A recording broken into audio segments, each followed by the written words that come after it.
Pero ang main problem nito, second day pa lang or second time pa lang niyang ginamit, sumabit sa escalator. Yung pagkakabiyak nung midsole niya. Ayan siya. What is good, so fam?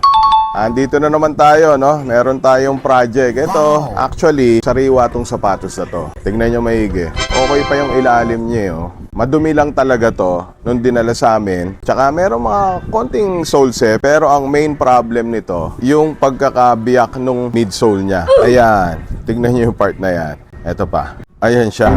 Ang kwento sa atin ng may-ari, second day pa lang or second time pa lang niyang ginamit, sumabit sa escalator. Aray ko! Kaya nagkaganon. So ang ginawa natin dito, hinulmahan natin siya nung angkop doon sa nabiyak na part. Kaya kung mapapansin nyo, ayan, medyo kita pa rin siya pero hindi nahalata. Para mapuno natin yung gap na talagang nabiyak. Nag-chip off kasi siya, sobrang lalim. Kung sa performance naman, huwag kayong mag-alala. Malambot pa rin yan. Foam pa rin ang pinalit natin.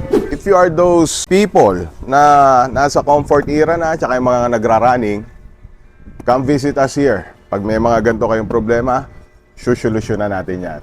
Kaya if you want these kinds of restoration projects, don't hesitate. Visit us here. So game. So gay, pagod mong sapatos, we revive that. Lakad mo mapigat.